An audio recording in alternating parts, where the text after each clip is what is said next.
Good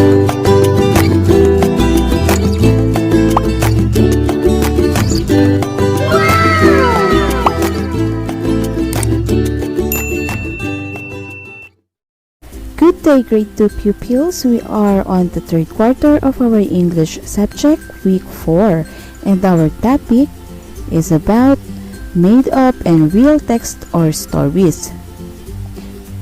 And of course, before we start, don't forget to like the video and subscribe to our YouTube channel. As a child, you have probably been exposed to various stories that could either be made up or real.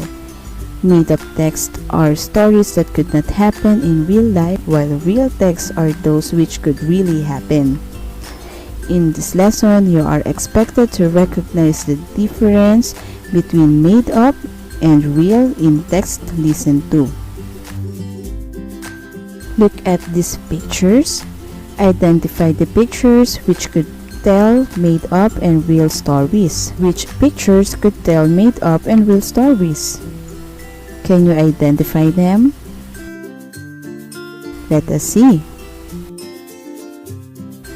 Okay, pictures A and D could tell real-life stories as they could happen in real life.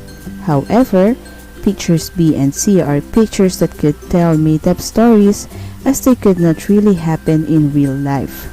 We should remember that made-up stories, also known as fictions, are texts that cannot happen in real life. They are considered to have never happened at all.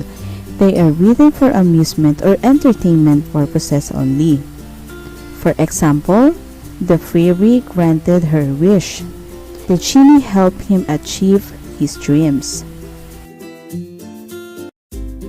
Real stories are texts that happen or may happen in real life. They present facts and talk about true events. For example, Jose Rizal is a Filipino hero, and Hermano Pule is a local hero. Before we proceed to answer our learning test on our topic today, let's do this. Thumbs up if the picture tells made-up stories, and clap 3 times if the picture tells real-life stories. Are you ready? The story about 3 little pigs. Is this a made-up story or a real-life story?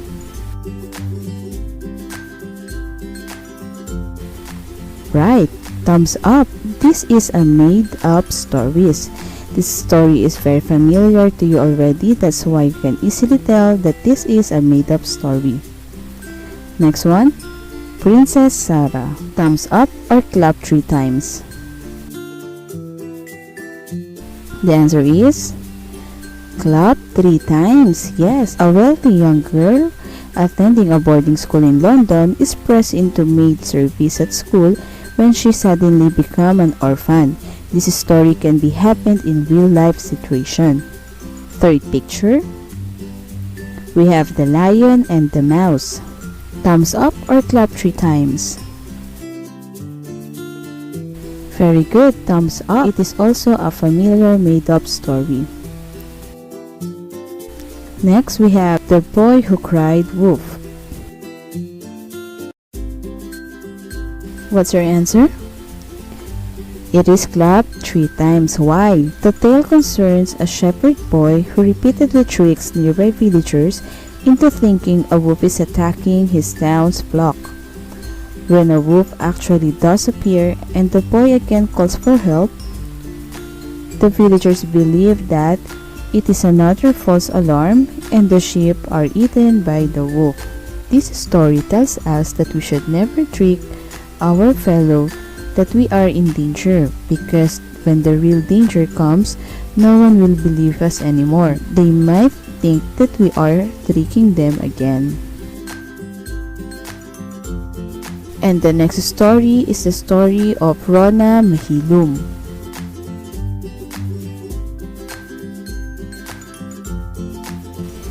The answer is clap 3 times. This is a true story of bravery and heroism happened on May 26, 1996 at the Villa Colonia, Sagay Negros Occidental. where a young girl sustained third-degree burns on her back. Despite the pain, she rescued her 5 brothers and sisters out of their house on fire. Then she tried to put out the fire with water from the nearby well until she passed out.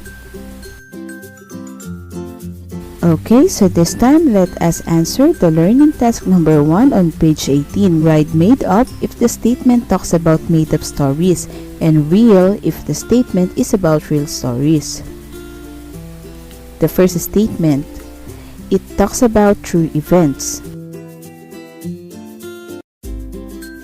Number 2, this is for amusement or entertainment purposes only. Number 3, it talks about facts.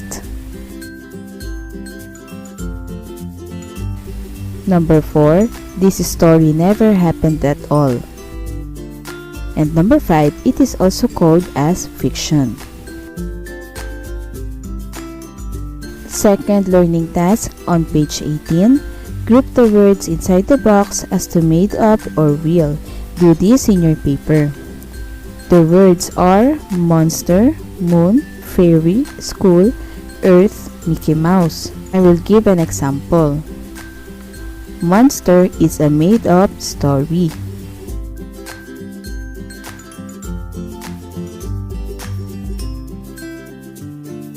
Learning task number 3 on page 19. Encircle real if the sentence may happen in real life, or made up if the sentence could never happen in reality. Do this in your paper. Number 1, I saw a pink elephant. Is this sentence real or made up? This is made up because the color of elephant is grayish black. Usually it appears to be the same color as the soil where the elephant lives. This time you will do numbers 2, 3, 4, and 5. Again, you may pause this video so you have enough time in answering this task. Number 2, an eagle can fly. Is it real or made up? Number 3, my cat is driving the car.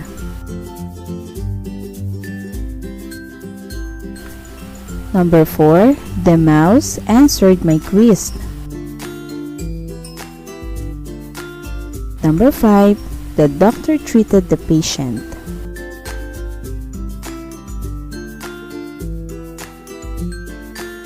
On our fourth learning task on page 19, write R if the statement may happen in real life and M if the statement is made up. Number 1, I want to buy wings and fly high up in the sky.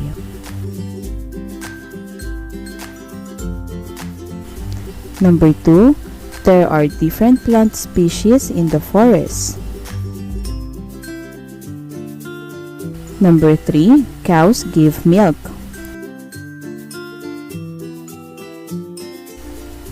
Number 4, Batman saved the world. And number 5, Christmas is celebrated every December 25th.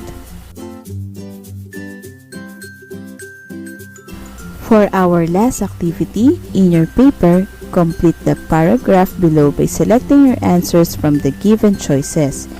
The choices are real, made up, and stories. Here's the paragraph. Blank may be categorized into real and made up. Blank stories are those that have happened and may happen in real life. Meanwhile, blank stories are those that are fictional. They cannot happen in real life.